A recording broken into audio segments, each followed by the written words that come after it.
माझ्या देशातील लोकांनो, SC, ST, OBC, minority आणि जे संविधानाला मानतात, त्यानंतर माझे मित्रमंडळी EVMचे मित्र आहेत, ते म्हणजे बलराज मलिक साहेब, प्राचासाहेब, भानुप्रताप, रतनलाल, त्यानंतर राजेंद्रपाल गौतम साहेब, मंडल साहेब, त्यानंतर लक्ष्मण यादव, जेवढे काही माझे मित्र आहेत, त्यानंतर बॉम्बसेपचे डॉक्टर खरात सर, त्यानंतर वामन मेश्रामजी, कोकाटे सर, त्यानंतर बनबरे, महाजीराव, संतोषजी शिंदे आणि त्यानंतर माझे वडील बंधू हायकोर्टचे जज PG कोळशे पाटील आणि त्यानंतर माझे प्रेरणास्थान. मी आज अभिमानाने सांगू शकतो की मी डॉक्टर मा देशमुखचं स्वप्न पूर्ण केलेलं आहे. बघा दादांनो, सगळे संत, सगळी क्रांती ही महाराष्ट्रात झालेली आहे. आणि आज बघा, आम्हाला 1950ला काँग्रेसी तेच, BJP तेच, त्यानंतर इतका अन्याय अत्याचार झालेला आहे की इंग्रजांच्या काळातसुद्धा झालेला नाही. इंग्रज आलेत म्हणून हे सगळं झालेलं आहे. ही घाण एवढी घाण आहे की यांनी जे आमचे राजे महाराजा त्यांच्या घरात घुसूनसुद्धा त्यांच्या सवयी केल्या आहेत. यांच्या सवयी एकच आहे, यांना बाया पाहिजेत आणि हरामाचा पैसा पाहिजेत. आणि ही बी फॉर बेईमान म्हणजे यांची इतकी म्हणजे एवढी जलील कोम आहे की हिटलर पण नव्हता आणि मुसोलिनी पण नव्हता. आणि यांनी काय केलं की जेव्हा 50ला आपल्याला स्वातंत्र्य, तेच आहेत लाल पाल बाल, 85ला महाराष्ट्र लोकांना माहिती आहे, लाल बाल पाल यांनी केली काँग्रेसची स्थापना. RSSची स्थापना कोणी केली 25ला. आणि सगळ्यांना मारलं यांनी दादांना. इवन गांधीजी जो काँग्रेस आहे त्यालासुद्धा मारलेलं आहे. आणि आज बघा, 3000 वर्ष अगोदरची परिस्थिती होती. बघा, त्यावेळेस काय होतं, शिक्षण नव्हतं. बरोबर आहे. तुम्हाला शिक्षण मिळालं आहे का हो? सांगा, कधी मिळालेलं आहे? आम्ही शिकलो, आम्हाला शिक्षण मिळालं. OBCची जनगणना केली का? त्यांना म्हणजे आरक्षण म्हणजे रक्षण दिलं होतं आणि भागीदारी दिली का? त्यानंतर असे कायदे केले यांनी. बघा, इल्लिगल कायदे. आता कॉमन सिव्हिल रूल म्हणजे तुम्ही आम्ही तेच. बरोबर आहे. CCA NPR करणार, तुमच्या प्रॉपर्ट्या लुटणार आहेत. बरोबर आहे. EWS इल्लिगल आरक्षण म्हणजे आदिवासींना विचारायचं तुमचा बाप माय कुठं आहे, प्रूव्ह करा. म्हणजे आम्ही शिकलोच नाही तर काय प्रूव्ह करणार दादा? सांगा, कधी आला आमच्याकडे नेट? 2014 नंतर आलेलं आहे.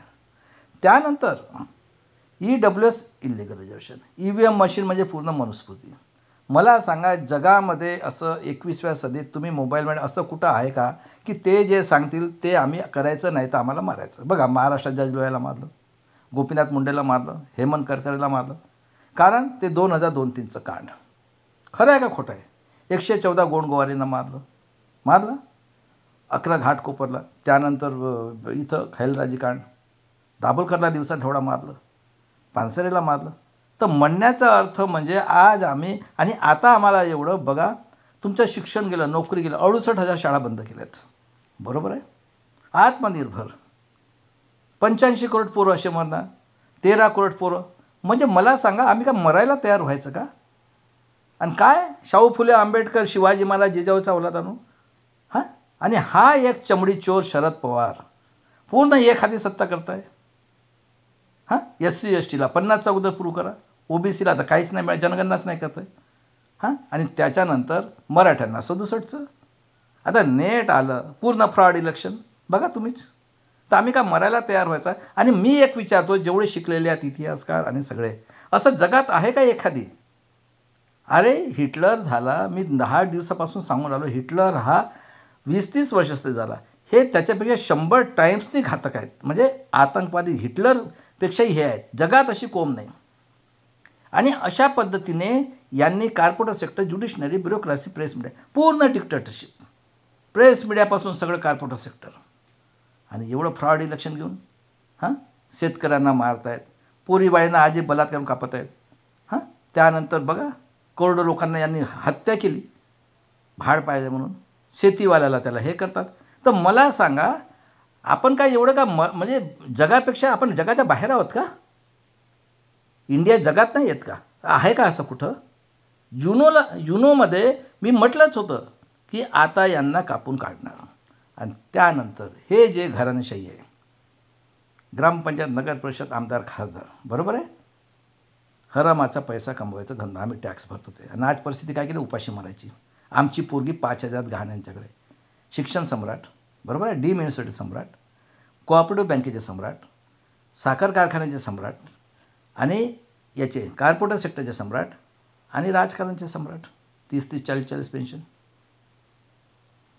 आणि तो फडणवीस बायको म्हणते की आम्हाला वेश्या रजिस्टर. अरे आमच्या पोरींनो बघा. आणि तो म्हणतो 3-3 पोरं करा. तर त्याला करायचं तर तीही तयार आहे आणि तोही तयार आहे. कोणी मनाई केली आहे? पण तुम्ही एक तर ब्रह्मा कसा कुठं आहे तो शोधून आणा. नाही, पेरियारने सांगितलेलं आहे, सापाला सोडा आता नाही सहन करणार. हां, भीमा कोरेगावला 1 जानेवारी 1818ला आम्ही लोकांनी घेतलेला आहे बदला संभाजी महाराज. तुम्ही नाही घेऊ शकत. तुम्ही आम्हाला गुलाम करायला चालले होते. कोण आहे हे जे सरदार आहेत हे कोण?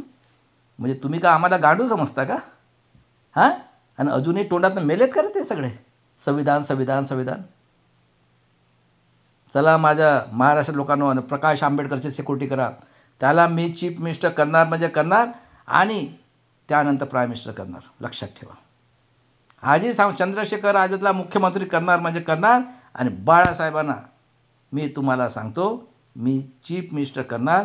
आणि अजूनही सांगतो या घरांशी, तुम्ही शाहू फुले आंबेडकरचं असाल, बाळासाहेबाचं नेतृत्व मान्य करा, तरच तुम्ही वाचू शकता. नाही तर जग तुमची कत्ल करेल. काय तुम्हाला मंजूर आहे ते सांगा.